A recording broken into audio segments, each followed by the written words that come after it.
One. All right, we're here today as NSP discussing Marx's Estranged Labor. Now, NSP is BSU's critical theory club. Now, of course, that might not mean all that much, but in reality, that means that we want to question the fundamentals of society and question what it means even to live in this society nowadays. NSP stands for New Civilization Project, meaning we also want to go forward and start discussing new ways in which we can escape capitalist realism and reactionary thinking. It is our hope that by presenting these readings, we give others an outlet to do so as well. So we thank you for joining us, and we hope you enjoy it. As I already noted, today we will be reading Marx's Estranged Labor. As Kanye West begins his autobiographical classic, College Dropout, with the section, "We Don't Care," he writes, "But as a shorty, I looked up to the dope man, the only adult man I knew that wasn't broke man."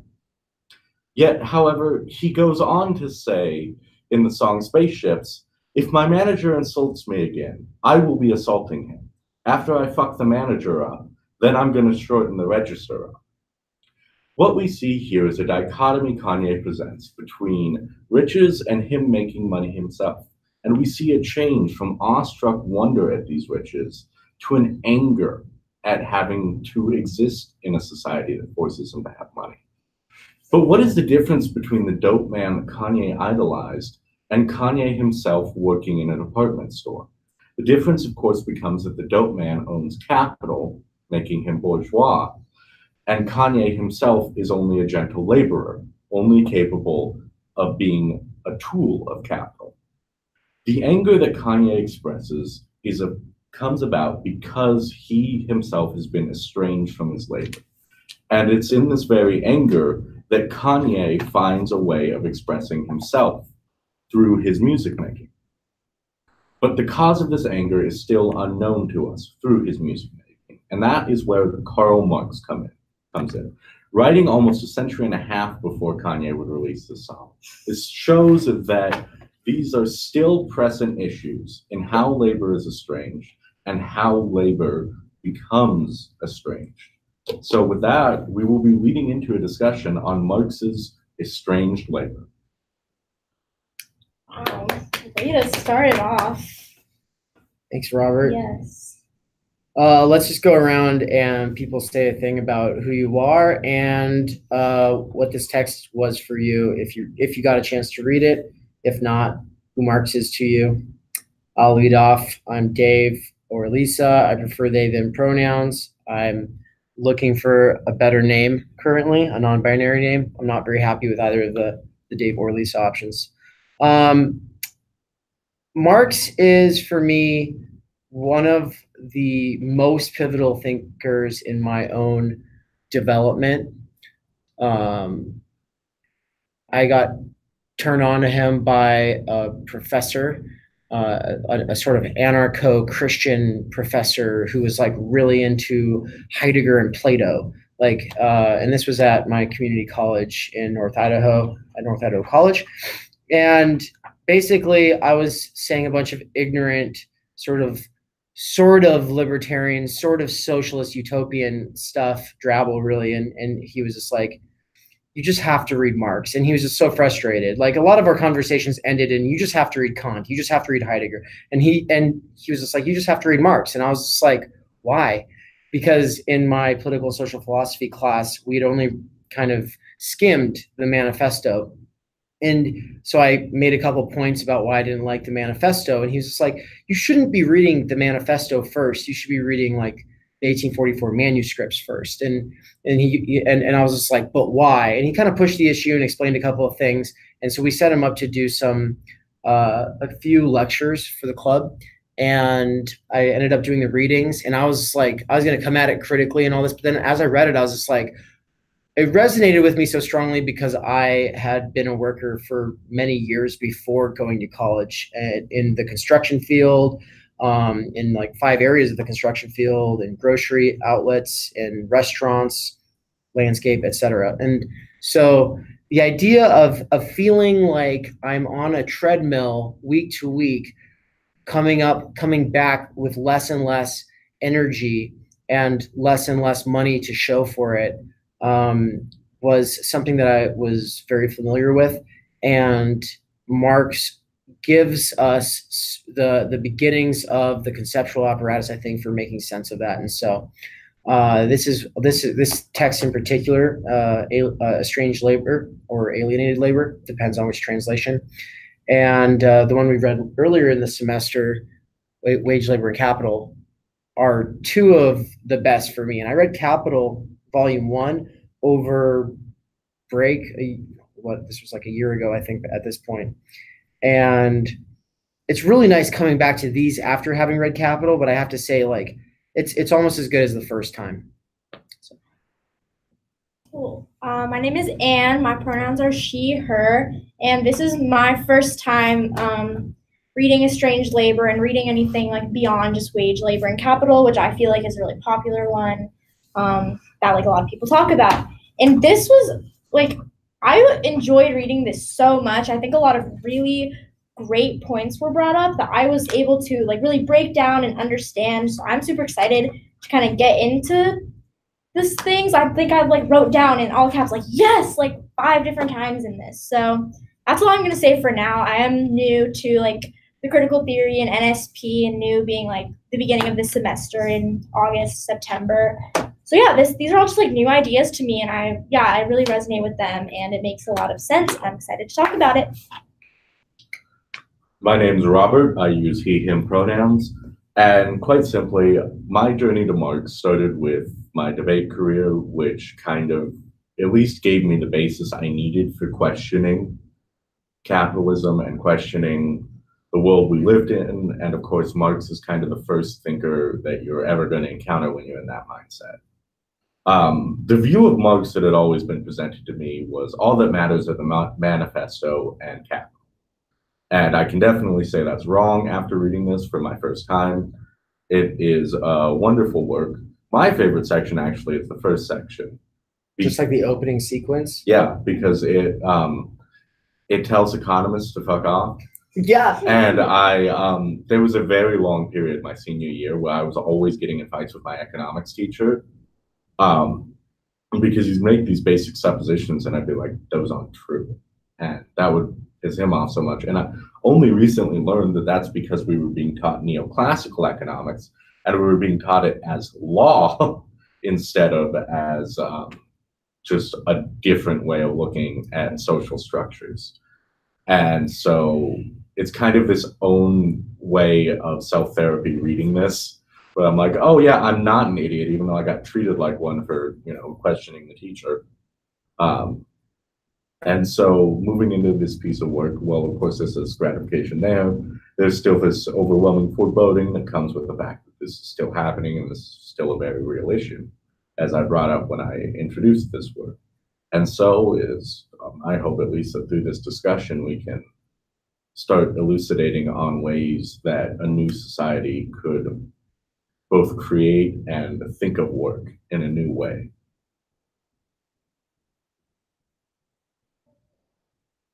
Mikey, are you able to go? Yeah, I'm Mike. This text is special to me. It's the first text of Marx that I've read that really, really resonated. And you could almost say that however much I am a Marxist, it probably stems from my reading of this text early on. And I think to this day, the power of this text lies in the fact that, this is something we've discussed in other talks, but Marx is very much a structuralist thinker. That's what you get in Capital. Althusser acts like there's this radical shift, and I don't know if I agree with the idea of this epistemological break, as he calls it, between Marx's early humanism, which this text would be a part of, and the later structuralist Marx. Laruelle and Katerina Kolozova, they argue that especially Katerina Kolozova, she argues that there is no epistemological break. But long story short, we all know that Marx is very much a structuralist thinker, especially in Capital. What we get here that's so interesting is you get this argument about what capitalism does to you in an everyday, existential, psychological, phenomenological way. And I think that's one of the ways that you can get a lot of Americans to embrace Marx, because you're not talking about, the extraction of surplus value or all of that. I mean, these very structural mechanisms. Right here, it's talking about what capitalism does, what wage labor does to you psychologically, existentially. And that is where a lot of the power still lies with this text, is that you give people this argument, they go, okay, yeah, I live that every day of my life.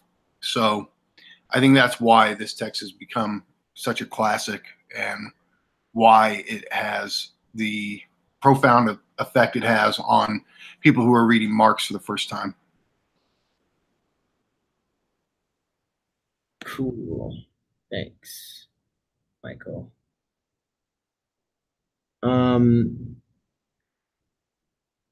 Kravtsov, are you able to unmute and introduce yourself? Hello, can you guys hear me? Yes. Yes. Okay. Yeah, I'm not as and good day, everyone. I got manners. I'm not as theoretically educated as of yet in this field. I'm well, I don't want to say my path to this is somewhat unique or not, but my perspective may be a little bit unique because I sort of lived within three different economic structures in my lifetime.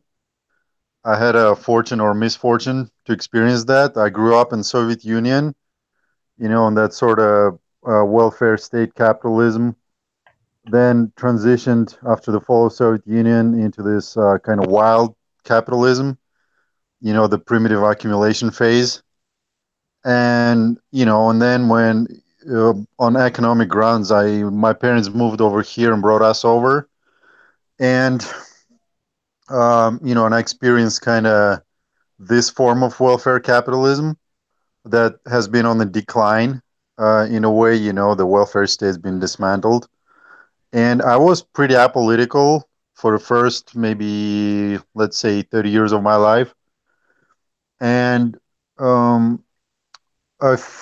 first kind of like my notion of socialism was challenged during the European history class here at Boise State a few years ago, when it was explained to me in basic terms that liberalism and socialism are actually very different things, contrary to popular American beliefs. As you well know, and slowly but surely, I kind of got into start reading and understanding more stuff. I'm very bad on primary text yet. It's really hard because, as we all know, in with labor and wage labor, how it's structured, you really don't have a lot of time for things like that. It's very hard to carve out. But I've been reading a lot, listening to a lot of podcasts, and I'm listening to the minutes from like socialism conferences lately. And so I'm getting there. But I'm still fairly new at the very important theoretical basis. But that kind of gives you the idea where I'm at, I guess. So. Yeah, that's great. And I was just curious how you pronounce your first name. Yevgeny. Evgeny?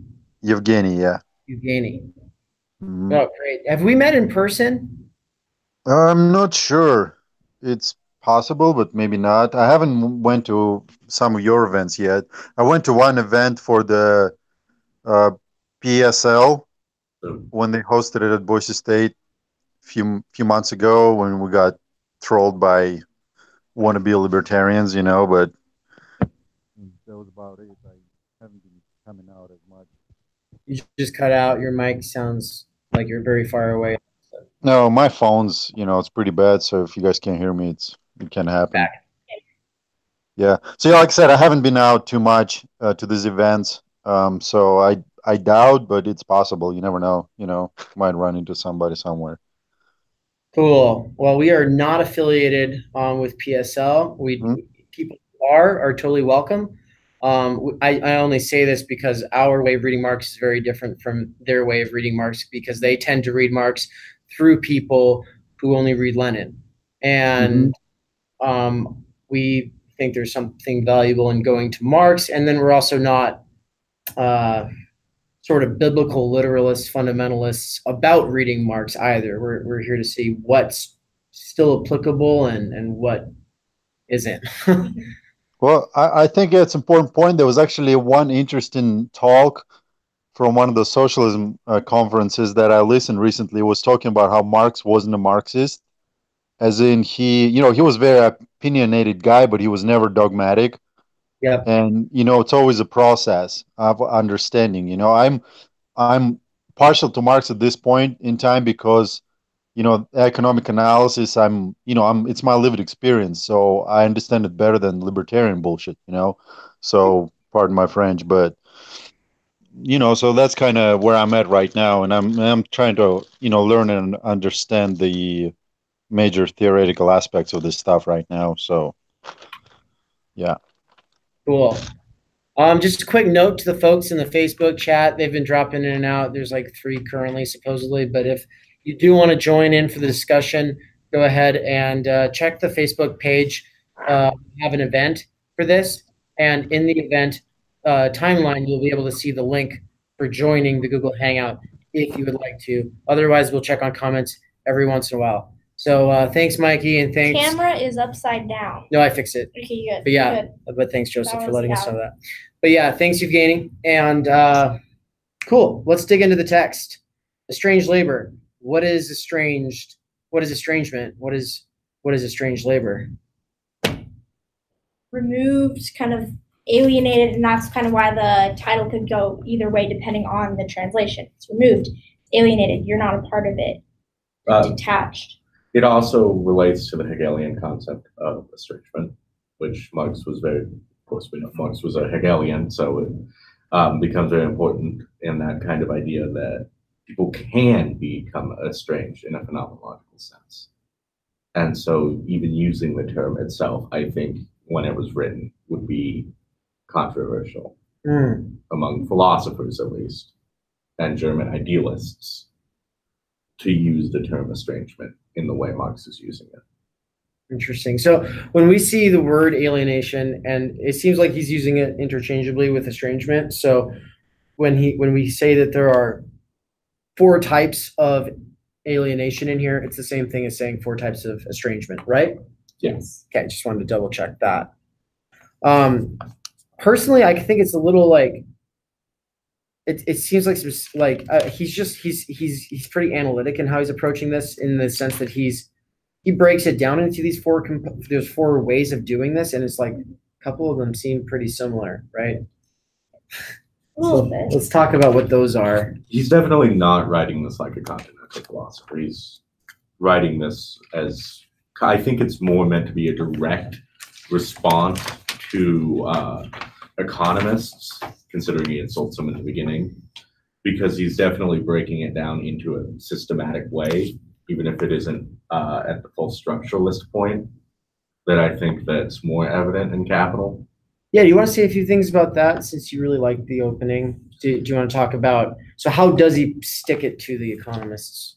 So I think the best way he says is actually the beginning paragraphs beginning. We have proceeded from the premises of political economy. We have accepted its language and its laws. We presuppose private property, the separation of labor, capital and land, and of wages, profit of capital, and rent of land. Likewise, division of labor, competition, the concept of exchange value, etc. On the basis of political economy itself, in its own words, we have shown that the worker sinks to the level of commodity and becomes indeed the most wretched of commodities. And I'll stop there and talk about it, because he makes a very important distinction, I think, that Marx himself might not even have been aware of when he says we have accepted its language and laws, because that means our very symbolic order is now defined by capital, and capitalist realism. And so that means we now need to use these terms to discuss these terms.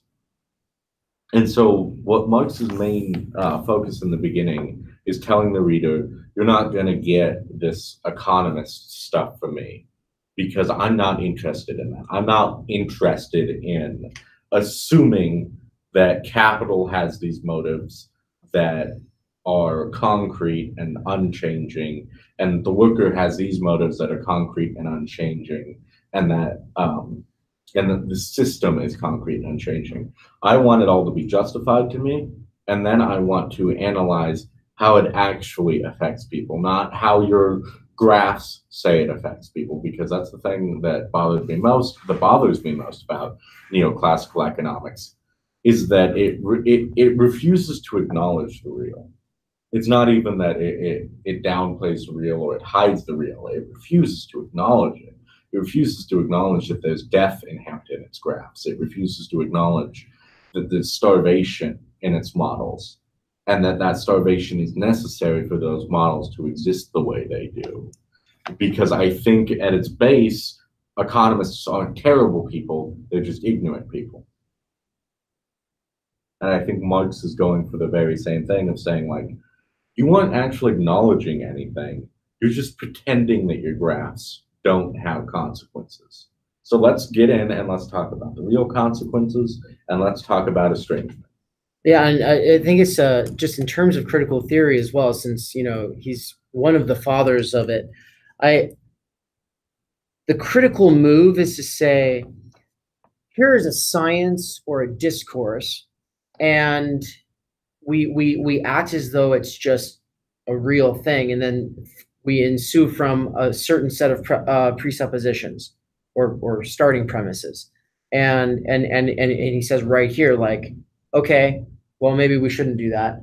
Let's see what comes before them, what works below that, and I mean that is like the critical move, like in essence, and that there's also even though he's not sounding very continental or Hegelian in this opening, the spirit of Hegel from the premise of phenomenology of spirit is totally here, because Hegel was very, very like, fuck this hand-waving bullshit. We're not just going to exchange black boxes with our common understanding of these words. We're going to get to like what's below those, and we're going to systematize it, because it might make sense in your head, but if we can't systematize it and show how that works, then it's worthless. And basically Marx agrees with that element of the spirit of the Hegelian project. He just thinks it was too abstract. It wasn't rooted in the material conditions and the lived suffering of real humans. So he even says, do not let us go back to a fictitious primordial condition. And what he's talking about, I love that part. That was where I was going to go next, because it's, yeah. He basically is kind of, because you notice this a lot with economics and even liberal governments analysis of things. The moment the system was created is the beginning of history for them. Everything past that was another age that we don't need to think about, because that age is gone. So the fact that feudalism existed doesn't matter to neoclassical capitalism, because it doesn't need to, because to them those power relations are gone. And Marx's entire point is, no, those power relations never ended. They just changed. And thinking about them as this, starting without thinking about the past is just as bad as, just not doing anything, because you're not actually acknowledging what really happened. He's also getting a jab in at just the entire liberal tradition of political theorists, from Hobbes through Rousseau and Locke, because all three of them were like, using the state of nature thought experiment is so fundamental for their entire theory, and he's just like, we're not going to do that, absolutely unnecessary, because we can just we can start literally where we are as well, right? He says that what people tend to do is like, you start where you are and then you justify how it is. He's like, no, we're not going to justify how it is. And then he compares, he gets a few jabs in a theology throughout this that I mean, I can't imagine what theology was in his time, but it was probably despicable. And he's all, he compares it to theology here on, well, it's my page 71. He's like, theology in the same way explains the origin of evil by the fall of man. That is, it assumes as a fact in historical form what has to be explained. We proceed from an actual economic fact. The worker becomes all the poorer, the more wealth they produce, the more their production increases in power and range. I don't even know if I was kind of like modifying pronouns as I read. I was like, I'm gonna read that again. The worker becomes all the poorer, the more wealth he produces, the more his production increases in power and range, which is almost like a thesis statement for the rest of the text. Well, like the following paragraph, I think we decided was kind of like the main gist. This fact expresses merely that the object which labor produces, labor's product, confronted as something alien, as a power independent of the producer. The product of labor is labor which has been embodied in an object which has become material. It is the objectification of labor. Labor's realization is its objectification. Under these economic conditions, this realization of labor appears as loss of realization for the workers, objectification as loss of the object and bondage to it, appropriation as estrangement, as alienation.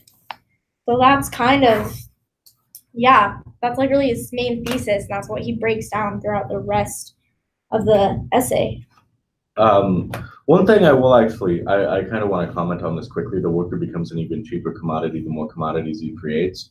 And this is why sometimes you have a lot of issue discussing Marx with people who don't know Marx, libertarians, Daniel, is that they still think in these capitalist terms that says like, well, a worker who produces more is worth more, so they get paid more. But what he means is the way that wages work, if you're a better worker, you're actually getting less. Mm-hmm. Because if, you know, I work at a restaurant and I can make 10 hamburgers an hour, but my employee next to me can make 20 hamburgers an hour, but we're still getting paid the same, he's losing money because he's putting more labor into it. Even if it's the same time, he's still putting more work at a fundamental level and making the business more money than I am. And so there's that essential thing that the better worker in a wage system is no matter what, being paid less. Salary system's even worse because then it's just for this period of time, no matter what the fuck you do, you lose money. Yeah. But don't you have to have a job?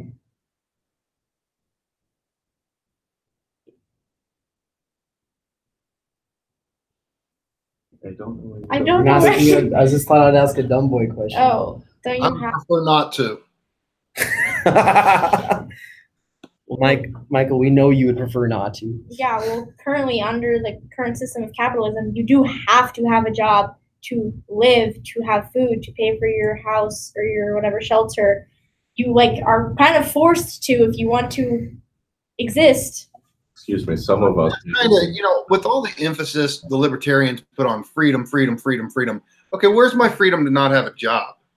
Like, there's all of these structural dynamics, right? They only think in terms of freedom to. The freedom to buy Cheerios or Rice Krispies. The freedom to get a cappuccino at Starbucks or not.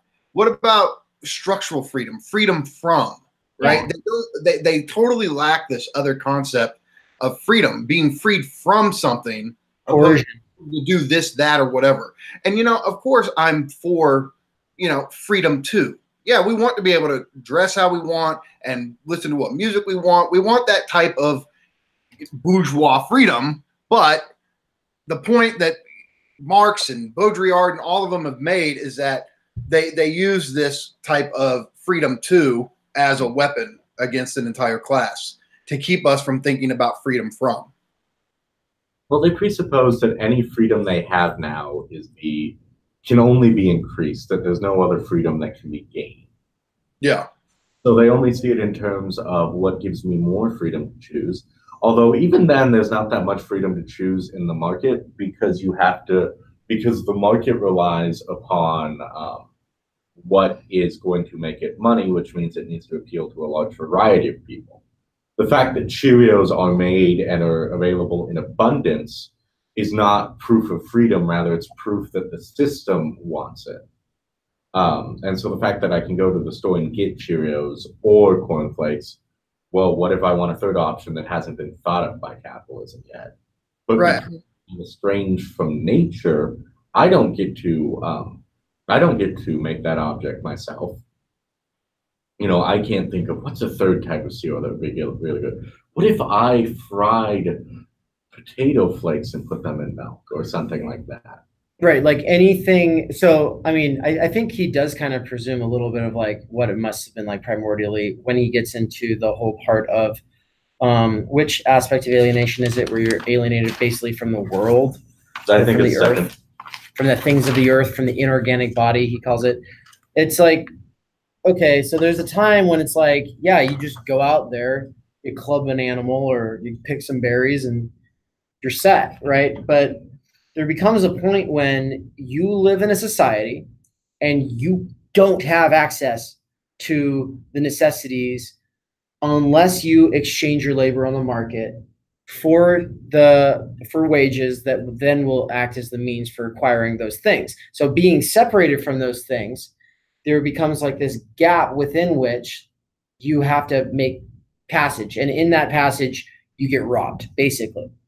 Well, that's why alienation came about, I think, and I think Zizek kind of hints at this too a couple times, is this idea that, well, alienation isn't always bad because there are some things we want to be alien from. Right. Like alienation from nature comes about because we don't want to have to hunt for our own food. We're fine with going to another place to get it.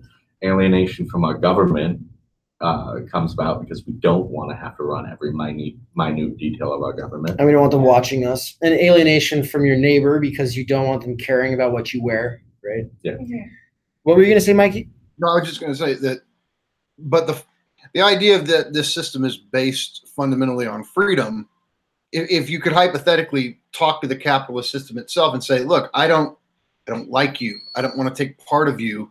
I want out of you. There's nowhere to go. There's no outside. There's no, what are you going to do? Go traipsing off into the wilderness and die of exposure? I mean, it doesn't allow you to have any type of escape.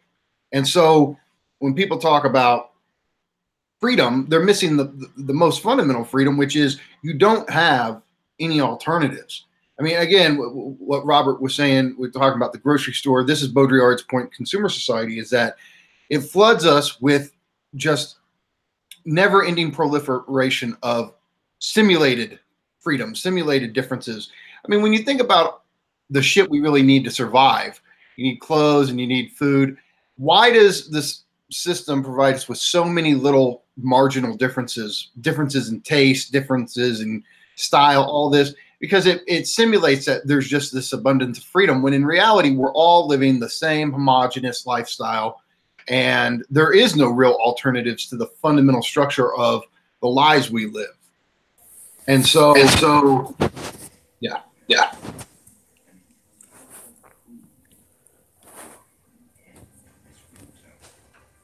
Yeah. So oh wait.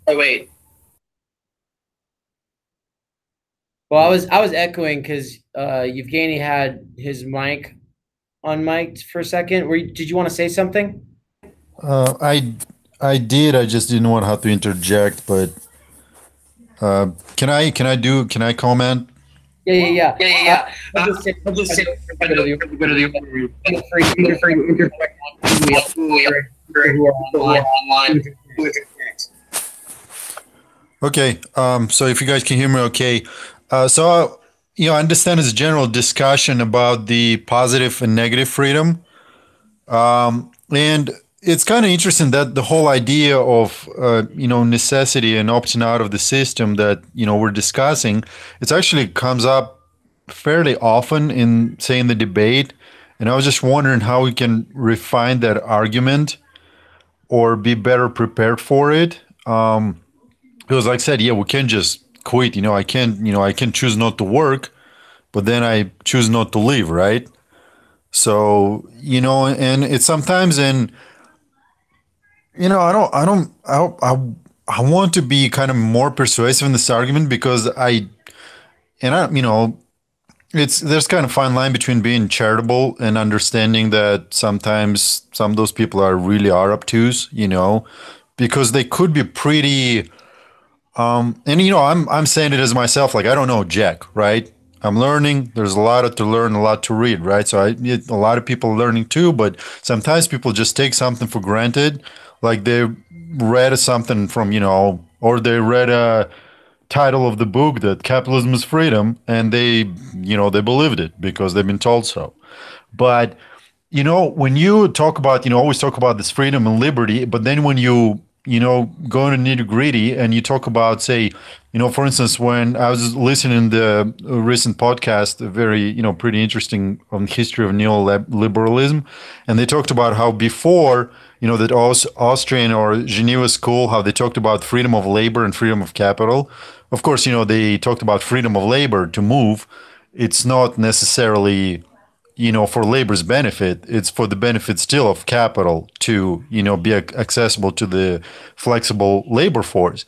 But, then they made a practical adjustment because, everybody's a xenophobe. So, we're just going to forego that and just worry about freedom of capital. But when they like to talk about freedom and liberty, but when you read somebody like Hayek in, 1981, in the interview to some Latin American newspaper, I believe, or magazine, when he was saying that he was preferring a liberal dictatorship to the democracy that likened liberalism. And, that was at the time when they were praising the Chilean miracle, helicopters be damned. Because they put that freedom of capital way above any other, freedoms and liberties. And that's like they're pretty explicit about it. It's not that they're hiding. It's not that they're right? So what? So I think Milton Friedman and Hayek both. Friedman. And every time you bring that up to a Friedman supporter, I was like, no, he didn't. He didn't even go to Chile. And it's like, yeah, no, we met Pinochet at an economics conference and like explained exactly what he'd need to do to restart the Chilean economy. And then Pinochet was like, well, I'll just do it no matter what. I don't need the Chilean people to agree with it. And Friedman was basically said, hey, you're kind of right. So I don't know if you had more to say, Evgeny. I was just saying also Milton Friedman, and then that's all we were adding. I think you were still saying something though. Yeah, I figured out I do have to mute myself to actually hear something because it gets all kinds of weird when I'm on tablet. Tablet's better microphone. Anyway, yeah, and like this and the same thing. How I was recently reading about this. It's kind of aside, but about this Paulo Guedes, the new economic advisor to Bolsonaro. And he was in Chile straight out of after he graduated from Chicago school. He went to teach in Chile. So he basically was Pinochet's employee, because it's a state university. And, later he tried to downplay it, but, he was there and now all of a sudden he finds himself in bed with another fascist, so it's pretty, and Hayek sent his own signed copy of the book to Salazar, proto-fascist in Portugal. So they're always cool with dictators, so long as they need that state power to uphold the property right. And only, I think the big break when I was listening to the history of neoliberalism was that the Rothbardian strain of, they kind of put it because the Hayekian and Friedman's version of liberalism is very elitist and anti-democratic, and the right-wing populism that maybe Trump exemplifies, it's kind of came from that, Rothbardian strain, that ANCAP bullshit again. Sorry, but that's what it is. Yeah. Well, I think that to answer your kind of original question on how do we actually discuss this with them. Well, and to clarify for me, like, did you get, okay, so Evgeny was saying, like, that we needed to really, like, flesh out a specific argument. Which argument is it? As I understood it, at least, it was kind of the argument against is capitalism freedom. Okay.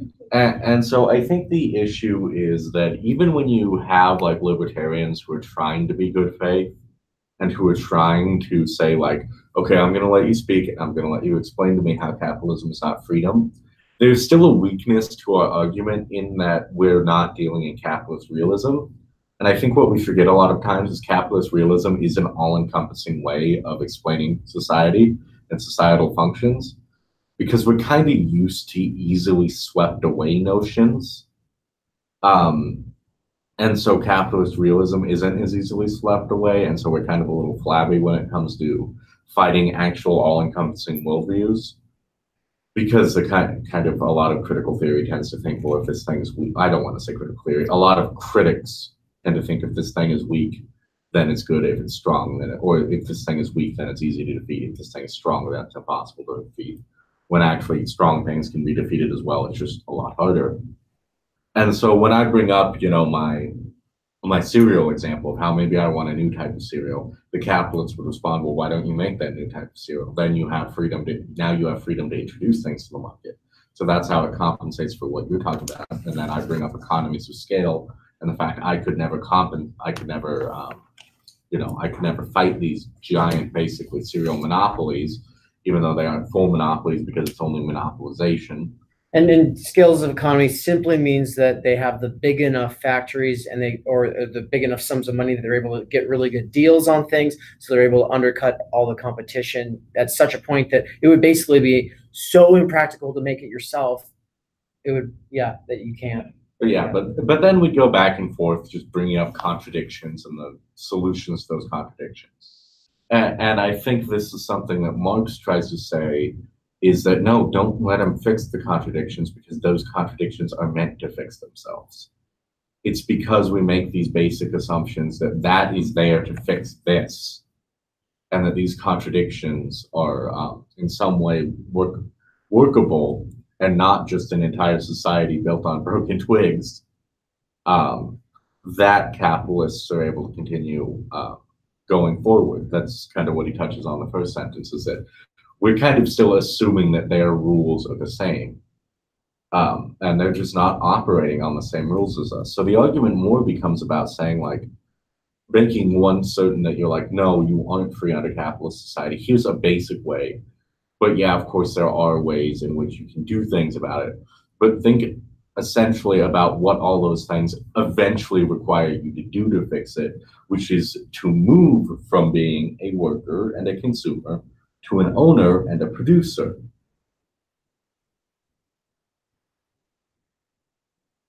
And I think if I just can expound on that, I think why this is important, it's not mere exercise in, sophistry and being able to show up on YouTube one day and saying we eviscerated somebody or whatever, right? Because it's pointless. But I think it's important in terms of building political power, because the production relationships, I think, and I'm, very basic and possibly incorrect, but, they're not, they don't exist by themselves in the physical realm, but they're also protected by the, as I understand it, by the, say legal framework, right? So all the property relationships and production relationships, contract relationships, it's all legal and possibly enforced by state power or otherwise. And I think, just merely saying that we're going to opt out, and I'm very interested in, the workplace democracy, talking about cooperatives, and owning the means of production. But there is no guarantee if we just all, get up and go and make our own cooperatives, even if we build it up to scale like, say, Mondragon in Spain, right?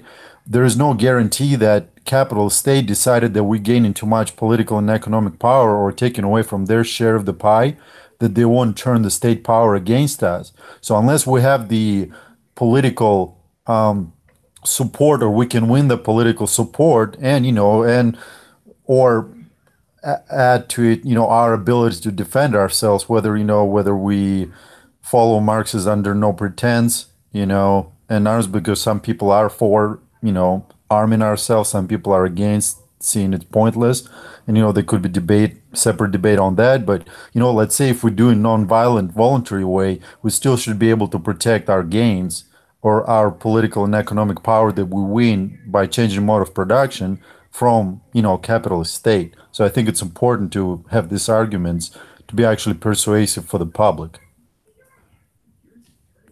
Well, yeah, I had a thing in our group chat the other day where I was kind of ranting about how this dream of revolution should be avoided because people are going to die. Um, and so there's this kind of thing, and I think Marx touches on it. Kent loves to bring this up about how Marx said that there are two places where democracy will actually allow for capitalism to be overthrown: the U.S. and the U.K. It wasn't the UK at the time, but and it is kind of this thing of anarchists love to say, well, if democracy changed anything or if voting changed anything, why then they'd make it illegal, which they are if you look. And there's this kind of idea of, well, these are gains that were already won. Voting wasn't around for a long time. Voting wasn't expanded for a long time. It was popular uprising that forced it. And now we have a tool by which actual societal change can be brought about. Yes, it's very hard to build, and yes, it is designed in a way currently to prevent that change from coming about in a quick, meaningful way. But it is still a possible system that can be forced through popular support simply. And so the objective of capital doesn't become to be popular anymore, but to just be popular enough that it can't be overthrown, which is why you have to have people saying that capitalism is actually freedom, which is not something they did in Marx's day. You did not have the bourgeois claiming the workers were free. Is because it has to maintain an unpopular support. And so arguing against it and knowing how to argue against it does actually become very important. And as Mikey touched on, this is a very good starting point because most people who are workers feel alienated. Hell, there are business owners who feel alienated now because they've essentially only become workers in a new sense. Well, a lot of them are just, they're really just moving capital for banks because they're in debt to banks. So when we talked about Marx at the Dead Parrots Philosophical Society in Nampa, like last year, one of the fellows there who's a local business owner kept referring to himself as one of the capitalists. It was like, do you own your establishment? No. Why are you calling yourself a capitalist? You're not a capitalist. And even if you owned it, I would still be like, really? Like, you're more of like a between person at that point. If you're here discussing Marx, I get the feeling that you're not a chud, and chuds, I think, at least recognize that their material reality is good enough that capitalism can sustain it. I think, well, for this person in particular, he's just a member of the group, and sometimes they get into some Marx stuff, but generally speaking, it's just more philosophy. So he was kind of just like, there were like half the group was kind of just like bemused by Marx, and I don't think they'd really paid close attention to the text, but maybe not. Mainly, it was like one person kind of unpacking it for everyone else, and I think a lot of people hadn't done the reading, so people were kind of going with their kind of common sense of opinions, which is something I wanted to tie into really quick. Is just to say that in these conversations, though, there is this. So we feel like we've been exploited by the government because of various forms of alienation, one of them being that we don't really have any say in anything. And we feel like, sure, maybe we got some labor rights and maybe some voting privilege and stuff like that by struggle. But what's that worth when they've done everything they can to subvert that, right? And basically make it nearly worthless. Well, at least in a lot of ways. There's just a lot of things, for instance, that aren't even on the ballot, like whether we go to war here or there or occupy, like 150 countries or what have you. Like that's just not it. That's not an option. So there's that kind of disenfranchisement. And then like the Rothbardian kind of like spin off of profit being theft, which is that taxation is theft, which was how Rothbard was like trying to flip the Marxist thing onto the ANCAP approach. Is true insofar as there are oligarchs working for elites running our government, taxing poor people. So you're getting fucked on both sides. Well, also, right? So I mean, but the thing is to show people, because if you said to a worker who is, say, coming from a more libertarian position, if you explain that, a lot of, and I have, then like a lot of the times, but well, why should it be different for rich people? Like they've had to work harder and they've gotten there. So like the missing part is that other part of what we're going to be getting to here. You're not just alienated from the product of your labor, and then that's accumulated by the owner of the means of production, the capitalist, who then gets to like wield it in ways that you have no say over your life, and ultimately you can be disposed of once better machines or cheaper workers come in. No, there's also did I lose my? I lost my. There's a long sentence, and then I lost the other piece of it. I said it's not like, just. We're not only alienated from this. Oh yeah. So it's not. Capital is not just that alienated labor. Capital is also the primitive accumulation, which I mean, we're in the Chief Joseph room, so we should probably mention that we are on stolen land, right? Primitive accumulation is better called original accumulation, and it's that the riches of the earth are originally, claimed by force, by violence, by expropriation, and by the institution of the closure of the commons. So the idea that the wealthiest people in a society got there through hard work completely misses, like, no, it's not like people all started at the bottom and climbed up over generations. No, some people were at the top at the very beginning, and that's because they got there by raping and killing. Well, and there's also this thing that, and it kind of comes about in using terms like theft and stolen land. It still presupposes property. And I'm not saying we shouldn't use the term stolen land anymore, because it means a lot more than just stolen land. And it's more of a phrase than an actual concept. But stolen land is kind of presupposes that the Indians, the Native Americans, I'm sorry, it's still a bit of a quote from Idaho, but that Native Americans owned the land, which is not how they thought. Right. There's various examples. They were part of it. Well, and I'm not going to make generalizations, because they had different views per tribe, how their interaction with the land and nature was. But none of them had this capitalist kind of notion, or feudalist notion, that one could own land and that they had the only say over it. Sure. And so that's kind of and so there's kind of this already thing, or when you say that taxes are theft. I think the main thing there is that your theft implies that you're not getting any benefit from it. Whereas in reality, the reason for taxes is that we all agree that there's a social good and that we should all contribute to this social good, because the social good needs materials to be able to exist. And so what that really means when people are saying taxation is theft nowadays is that I'm not getting anything from the social good.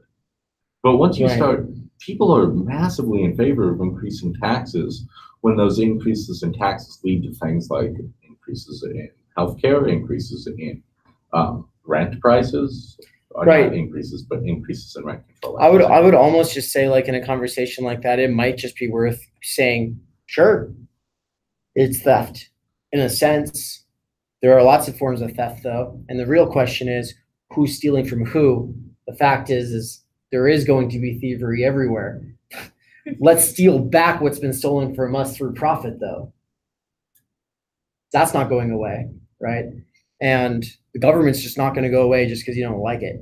So reallocating tax monies, for instance, away from subsidizing non-renewable energy towards just other things in general, not even renewables, because renewables would actually outcompete non-renewables if we just stopped subsidizing non-renewables. And like most people don't know that. I just found that out like this month, I think, or last month. Well, the Cato Institute owned itself because it published a report on like how much it would cost the taxpayers for Medicare for all, and they didn't actually do the math at the end because they realized what the number would be. But someone else, if you just read the report, you can get the math that it's actually costing us more in taxes to prop up this system because one, bankruptcies, medical bankruptcies, the government takes on the loan then because that's how bankruptcies work. It isn't a system where the debt is forgiven. It's the government saying we'll pay them in place of you.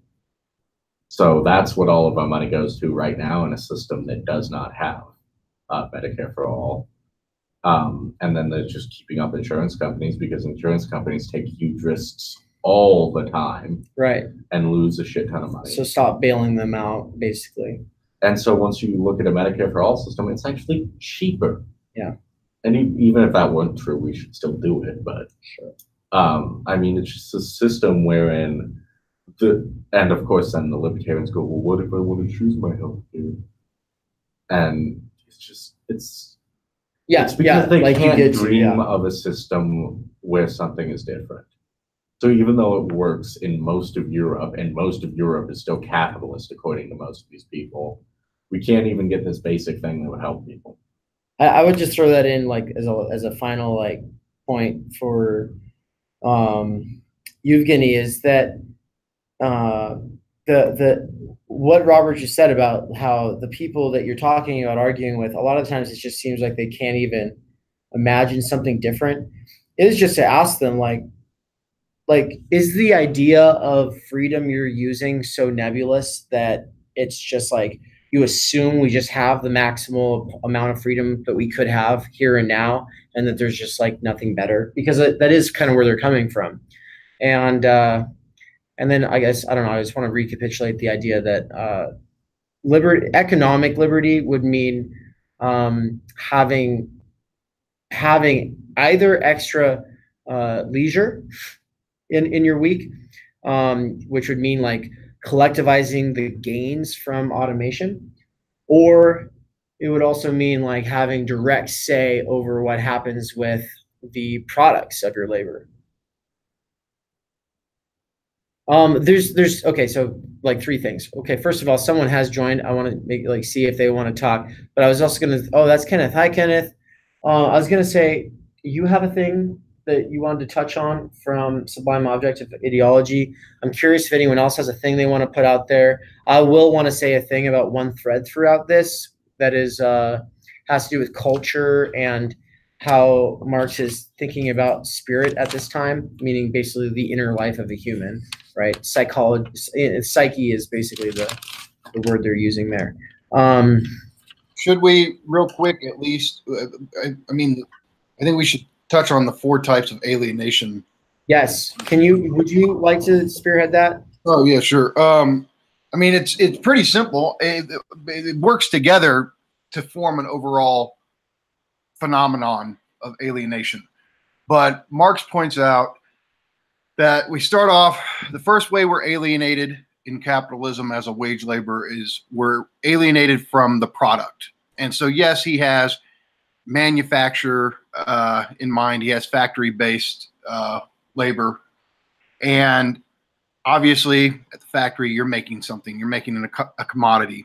Well, we're alienated from it, and we're alienated in a couple of ways. One, the individual worker doesn't get to have any creative say over what they make. They don't get to put their creativity, their intelligence, any of that into it. There's a design. Whoever designed it really doesn't have much of a say because they're working in the parameters of what the capitalist has already designated he or she wants. So it's basically top-down command control of the commodity. And the individual worker doesn't get to put any creativity, any aspect of herself, himself into it. And that's precisely the difference between capitalist labor and craftsmanship.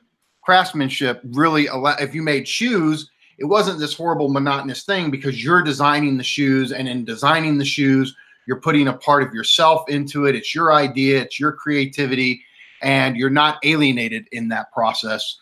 And so on the one hand, when it comes to the product or the commodity, the worker is alienated because the worker gets no say in the design, in what's being produced.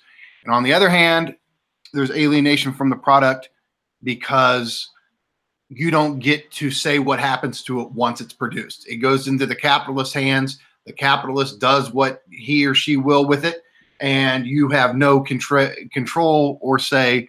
And so knowing that you're producing something that's not going to be yours, that you're not going to be able to directly own and then sell for your own survival, your own growth, whatever, you're alienated from it in that. And that's this fundamental problem, because you're supposed to, it's like an artist, right? I mean, it's hard to be an artist if you know that the second a work of art of yours is created, it's immediately stripped from you, that you don't get to have any say in what happens to it. Who, you know, you want to be able to, if there's a demand for that artwork, you want to make sure that the person who buys it, somebody who really appreciates it.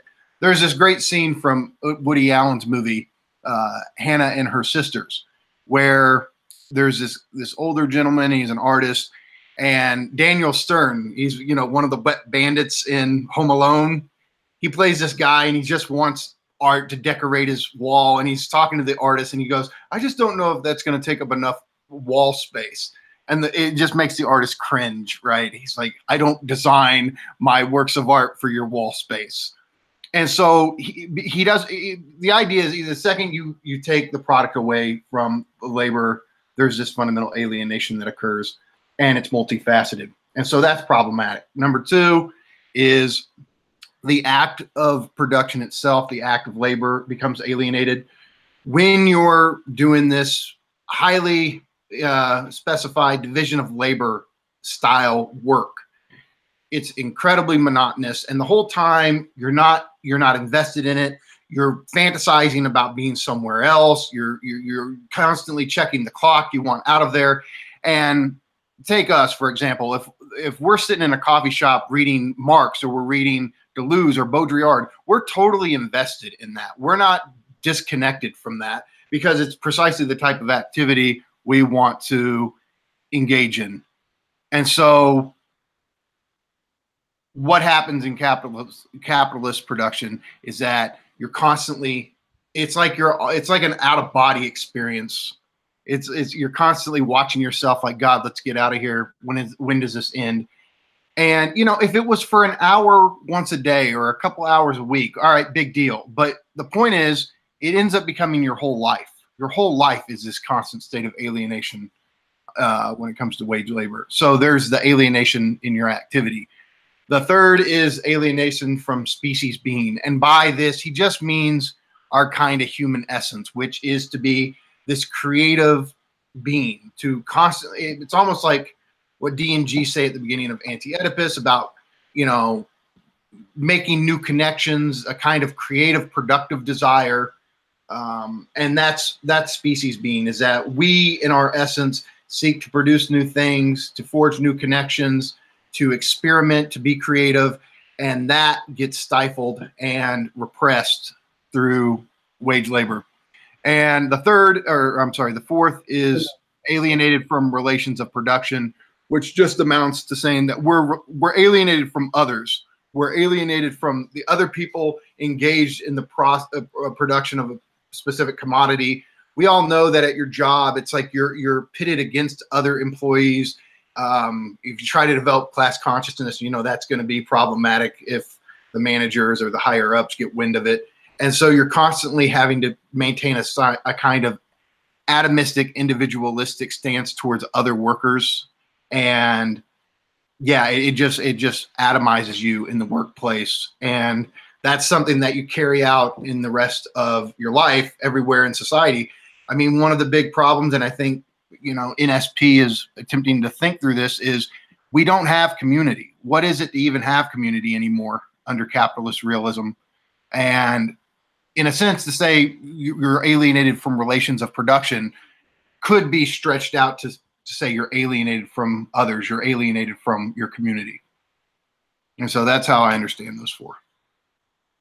I want to pick right off of that and extend it into, he doesn't, I don't think that this is bracketed under any one of the four forms, but I know that this is Marx like elsewhere as well, that it's also a form of alienation, or at least, yeah, estrangement of your own ability and autonomy, skill and intellect to be put into, especially like in the factory setting, the division of labor to where it becomes mundane, repetitive, and simplified to the point that your skills aren't transferable into any other situation. It's like you are only valuable in this Ford company, right? Putting like this one piece onto like these, engines. You're not going to be valuable anywhere else doing anything besides like some basic job that is a simple movement. Whereas, if you were, say an actual craftsman, then you'd be putting the whole thing together. That's powerful when you have like the whole knowledge of the situation, and like that makes you indispensable. But the thing is like you are dispensable, and capitalism is more complex than that nowadays, and I think a lot of people feel like they're pretty valuable and could be transferable, but we forget that the status and rank within the U.S. Economy and society is itself like a way of keeping us all competing against one another, and thinking that we're in a situation where we're more mobile and free than we actually are, because we live on a planet that's a global society, and most of our goods are being produced elsewhere. And so what Marx is talking about in this situation has proliferated the globe, and so it's I mean, that's where a lot of the complexity comes in. And it's also like there's a sort of homogeneity of the working class in Marx that becomes a lot harder to hold on to at this point, right? When you've got, literal children in the Congo right now, like working 17-hour days to mine the cobalt for like what's in my phone or laptop. So it's one of the ways that it continues to function. We keep ourselves separated within the developed world using sign value, and then we are separated from those in the third or from the global south, because we wouldn't want to be in that situation, and it's kind of out of sight, out of mind, and when it is in mind, it's too overwhelming. But the other thing, just picking up off of that, the deprivation, the Marxist humanist really comes through here, in the idea that the impoverishment of the human spirit or psyche, the inner life, that to me is still the most compelling part of Marx.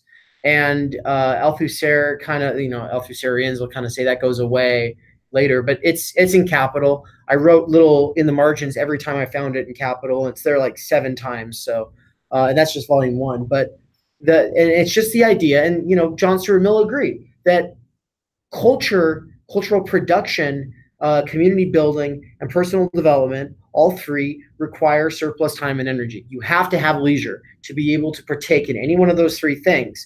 And if you live in a society where we've all individualized and maximized the expenditure of our time and energy into isolated things that are all alienated from us and put into other projects elsewhere, then even if you do shore up some extra time and energy, there's really nothing to put it into that's meaningful, because everyone else is too busy, broken up, fragmented, sequestering it away off into someone else's pockets. And so that to me is like the most compelling element in his critique of capitalism, because to me, like, life was not worth living before college when I worked, in the labor market.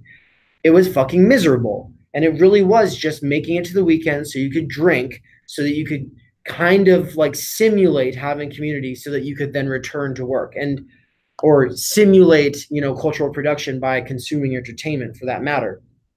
So throughout this essay, I was putting a mark on a few pages. So I'm just going to read a couple of the sentences that get at this thing I'm talking about. So early on, he says, all these consequences are contained in the definition of the work, that the worker is related to the product of his labor as to an alien object.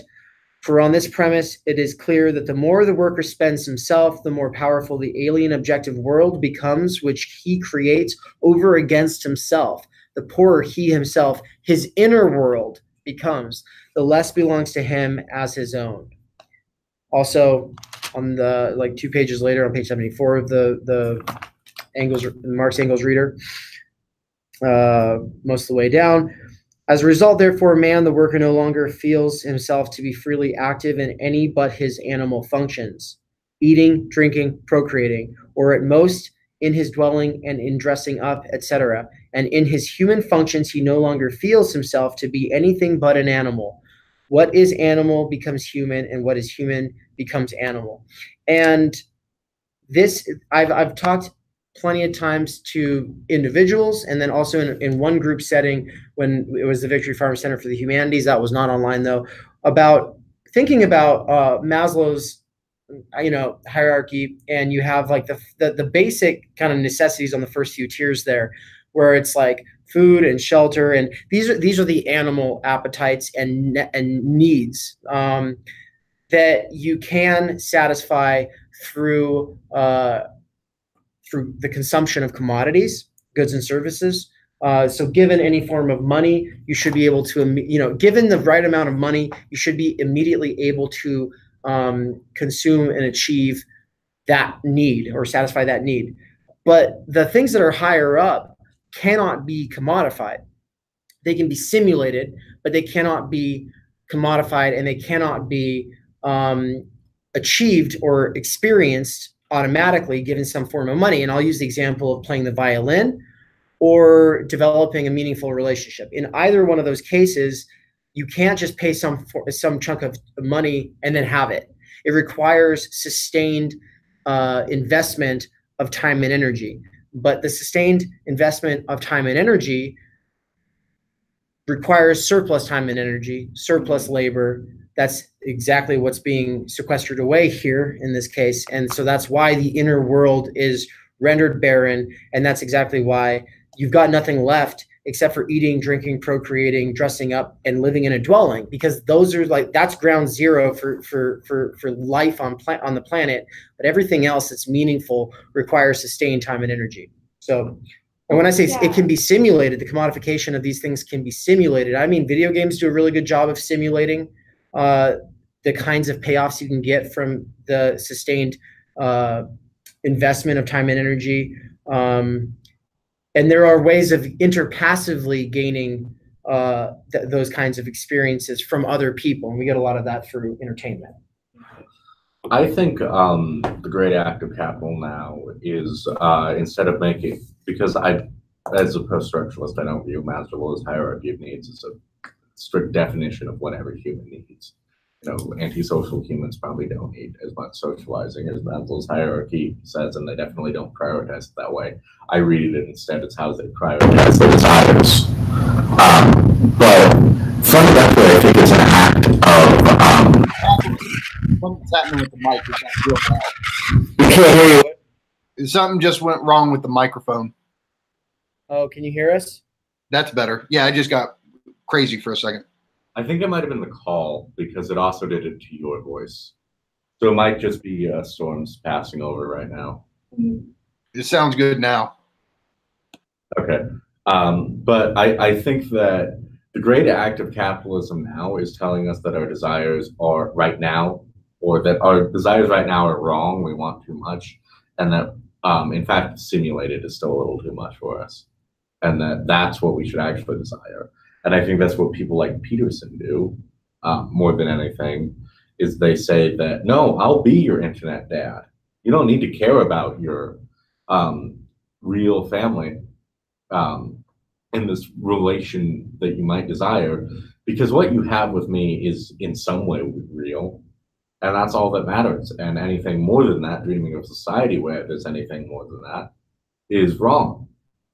And so it's kind of this locus of the issue is personal now. It isn't a matter of capitalism is restraining us so that it becomes a personal matter of retraining our desires rather than a matter of creating a society which allows us to sate our desires in a safe and meaningful way.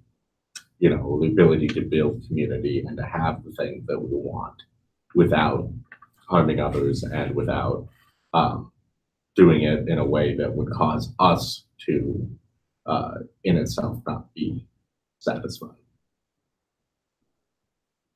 I thought it looked like you were going to also say something, but I do want to say something back about Maslow really quick, and that's just that I think every context I've ever brought Maslow's hierarchy up, someone has something to say about it, usually just like, well, it's not a real hierarchy, and like that's like, and there's this basic sense in which like you're going to fucking kill yourself if you're not getting some of all of those things at all times, or at least like in a repeated enough form to match your personality, whatever it might be, if you're antisocial or not, like, right. But it's, I think that if you think in averages, which you have to, if you think about human populations, it's a useful enough like metric. The problem is if positive psychology people act like, well, it's on you to make sure you secure those bottom ones before you really worry about those top ones. And it's like, how about you? Yeah, it's a very privileged and ignorant kind of place to be coming from when you're telling people they shouldn't worry about self-actualization or community because they just need to worry about getting a job and having a roof over their head. It's like, yeah, can do all of those things. Yeah. And like what I was gonna say earlier, talking about when Marx talks about like man doing those like bare minimum kind of animal activities, because man, and we're so consumed in being a laborer, and we're so like that's all what our life is pretty much all about, and that's all we really have time for. We feel most human when we take that small break to do the bare necessities, to maintain our hygiene, to eat, to sleep, to do all that. But those animal functions like aren't enough to be human. So what we think, what's making us feel the most human is just like the bare minimum. And so yeah, we're never actually reaching what humans are, like what differentiates us from animals, is that creativity, that time to spend with others and connect with others, and we're just like trapped. What a bunch of shit, this capitalism. Goddamn capitalism. I'll just, I mean, I've kind of said this earlier, but, and you touched on it. Here's why this essay is so important, especially this part of the book. We are all forced into this kind of atomistic self-concern. Even if you don't want it, you still have to do it. And if somebody wants to say, why should I hate capitalism? This is how you make it personal to them. If you try to talk to them, oh, well, there's these structural contradictions between use value and exchange. They don't give a shit. Oh, there's this problem of automation, and if the capitalist automates everything, then it's going to lead to no buying power, and this leads to a structural they don't care. You have to say, is your day on average shitty? Yes. Okay. Is it shitty because of your job? Yes. Okay. So your day is shitty. Yes. And your week is shitty. Yes. And your year is shitty. Yes. And your whole life's going to be shitty. Yes. It's capital. And this is where you get the argument of how it's doing that to people. And it appeals to our narcissism, our egotism, our atomism. And this is how you get it to take hold. Somebody hears this and goes, this is how it's fucking me over. And that's its power.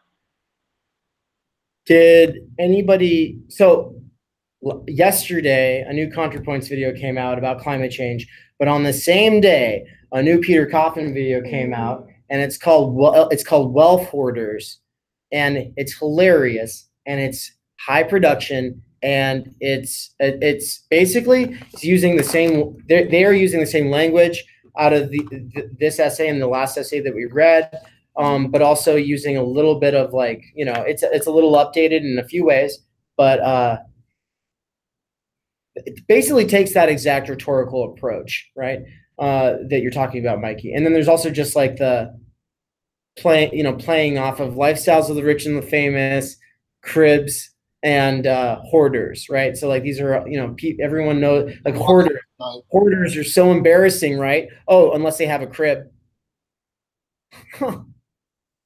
Right. Well, what Mikey was really touching on, I think, and I think it's something that we have to keep reiterating even to ourselves, because it's very easily, especially as critical theorists, to start saying critical theory without thinking about it. But the easiest way to talk to people is to talk to them about their material reality. And that doesn't just mean, the conditions they live in, but also the conditions they feel. And at the end of the day, what gets people out to vote is what they feel. Doesn't matter what's real. And I think that's the main issue with liberalism, is that it's obsessed with this idea that people are always logical, rational beings, which they never are. But the reason why Trump voters go out and vote on things like caravans is because they feel a material reality that is coming for them, in which this group of people will come about and dismantle and destroy their wealth and their comfort. It doesn't matter if that's real. It matters that they feel it. And, the great act of the late 20th century was alienating things from their own meaning and moving things into the transorbitals, as Baudrillard would call it, wherein politics is no longer a discussion of material realities. It's a meaningless conflict of systems and of charts and graphs, and economics is no longer a discussion of how we organize wealth and where production occurs and what it creates. It's a analysis of charts and graphs that only seek to replicate themselves. When you hand an economist his chart and graph, he looks at that chart and graph and says, here's how we can create a new chart and graph that looks different than this one. It isn't what's actually happening here. They're just trained to know when a graph is wrong.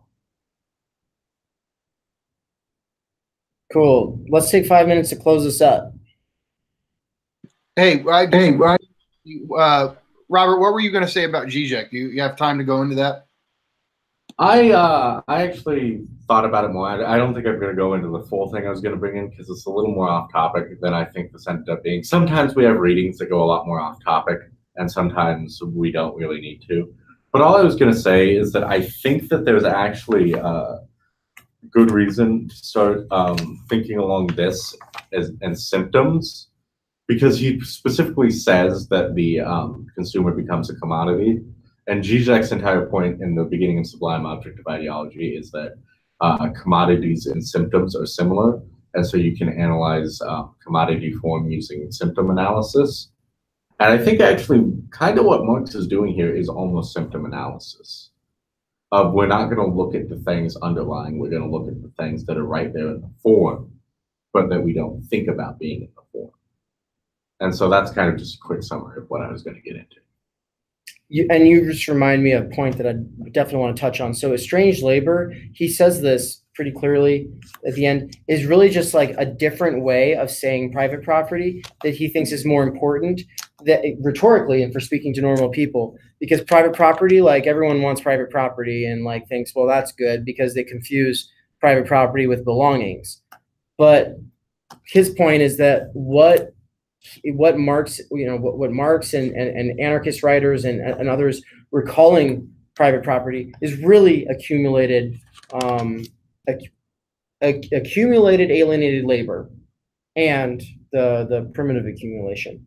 So basically private property that we all have to worship or work for. But he says that when you say private property, people feel like that's something outside of you.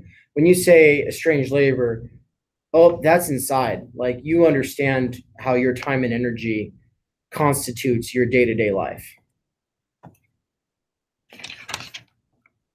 I think I got something to say.